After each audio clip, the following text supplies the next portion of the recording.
In 2019, the United States had an estimated 2.3 million people behind bars, either awaiting trial or serving out their sentences in federal, state, or local prisons. That number is actually down slightly from 2018 and will almost certainly continue to fall as the country moves away from mass incarceration. But even with fewer people locked up than ever before, the United States still has the highest prison population of any developed country on earth. And what life is like for those incarcerated Americans is not at all what you'd expect. From the food they eat to the language they speak, here's what life is really like inside America's prisons. Oh, if you thought prison food looked bad in the movies, just wait till you see it in real life. Prisoners are often jokingly referred to as inmates because that is the closest thing that they have to a bed while locked up. They are given a mattress, a thin blanket, and a sheet, but no bed frame. This means that every night prisoners have to roll up their blankets and lie directly on the floor. The food served in American prisons isn't exactly gourmet dining either. In fact, it's so bad that many prisoners refuse to eat it and instead choose to survive off of the meager rations provided to them. Meals typically consist of generic foods that are prepared in bulk and served in large metal trays. Breakfast might be cold cereal with skim milk, stale fruit juice, and occasionally some eggs.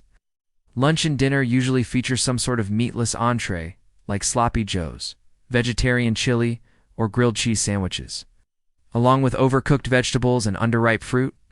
For many prisoners, this bland and unappetizing food becomes monotonous after a while, leading to decreased energy levels, difficulty concentrating, and other health problems. While some prison commissaries allow inmates to purchase name-brand cereals, condiments, and other groceries to supplement their meals, most prisoners can't afford to do so since their monthly allowance averages out to only about $15.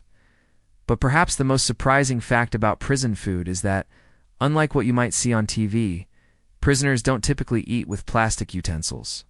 Instead, they use real metal plates and silverware, which are washed and sanitized by other inmates in the prison kitchen. The U.S. prison system also provides prisoners with dental services, although these are usually only emergency services unless the prison has an on-site dentist or a dental hygienist. If a prisoner requires more extensive dental work, then they will likely be transferred to a medical prison where they can receive treatment from specialists. But if a prisoner has a cavity, they can rest assured that someone will take care of it, as ignoring dental problems can lead to severe pain and infection. Now, we all know that when you go to prison, you're going to have to make some lifestyle changes. You won't be able to watch Netflix anymore, and your weekends are probably going to be pretty boring. But there is another major change that most people do and realize. You have to learn a new language. That's right. There's a secret language spoken by prisoners all across the United States called Argot, or sometimes prison English. Argot is a mixture of slang, altered pronunciation, and code words used by prisoners to communicate with each other without the guards understanding what they were saying. It evolved during the 19th century, when prisoners began to notice that the guards were eavesdropping on them.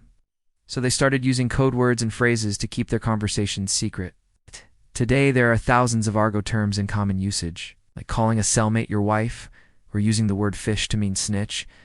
Learning Argot is essential for a prisoner's survival, since it allows them to maintain their dignity and safety while incarcerated.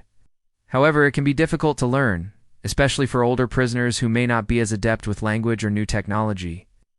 Some prisoners who have trouble picking up Argot might find themselves at risk of violence from other inmates who do untrust them or view them as a threat. When it comes to exercising in prison, inmates have two main options. They can either spend time in the prison yard or they can hit the gym. But don't picture this gym like the one that you're used to. It doesn't have treadmills, weight machines, or even free weights. It's basically a big room with a basketball court, some pull-up bars, and a few pieces of cardio equipment, like stationary bikes and rowing machines. But if none of those sound appealing, and you'd rather just stay indoors, there are plenty of other activities to choose from. Chess is a popular pastime among prisoners, as it requires little equipment and can be played with minimal supervision. Many prisons also have libraries where inmates can borrow books and magazines or even participate in literacy programs. For those who prefer more solitary activities, there's always pencil and paper games like Sudoku or crossword puzzles. Of course, there's also always music. Many prisons allow inmates to purchase radios or music players from the commissary, although they're usually only allowed to listen to pre-approved stations or playlists. Finally, there's the option of watching TV. Most prisons have common rooms with televisions that inmates can watch during their free time. But the selection of channels is limited to basic cable stations. Believe it or not, education is taken seriously in American prisons. That's right. Inmates are encouraged to pursue their education while locked up, and many take advantage of the opportunity. High school equivalency classes are offered in most prisons, and inmates can earn their GEDs by passing a series of tests. Some prisons also offer college courses, although these are less common and typically only available to inmates who have access to a computer lab.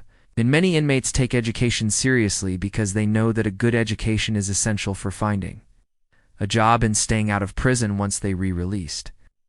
The truth is that a lack of education is one of the leading causes of recidivism. In fact, studies have found that inmates who earned their GEDs are 43% less likely to return to prison within 3 years of their release date. Not only does education reduce the chances of returning to prison, but it also gives inmates something productive to focus on while they're locked up. After all, there's only so much chess and music listening an inmate can do before going stir-crazy. Despite the efforts of prison officials to rehabilitate inmates through education, it's not all sunshine and roses. Many inmates face significant barriers to learning, including illiteracy, lack of motivation, and limited access to educational resources. Additionally, some prison guards and administrators are resistant to providing inmates with educational opportunities, believing that they should be punished, not rewarded. As a result, many inmates never receive the education they need to find a job and reintegrate into society successfully. If you've ever wondered what happens to a prisoner's personal belongings after they're locked up, the answer might surprise you. Unlike Hollywood movies would have you believe, most prisons don't allow inmates to bring personal items like TVs, video games, and luxury toiletries with them when they're incarcerated. However, prisoners are allowed to bring in a few personal items that can make their stay in prison more comfortable, such as photographs of family and friends, playing cards, and stationery. These items are typically held in the inmate's individual cell and are subject to search and confiscation by prison officials at any time. However, there are some items that prisoners aren't allowed to bring with them to prison, including weapons, drugs, and any item that could be used as a weapon. Any prohibited items brought into the prison will be confiscated, and the inmate may be subject to disciplinary action. Despite these restrictions, many prisoners still try to smuggle prohibited items into the prison because they can make life behind bars more bearable. For example, some inmates may bring in drugs to help them cope with the stress of prison life, while others may bring in weapons to protect themselves from other inmates.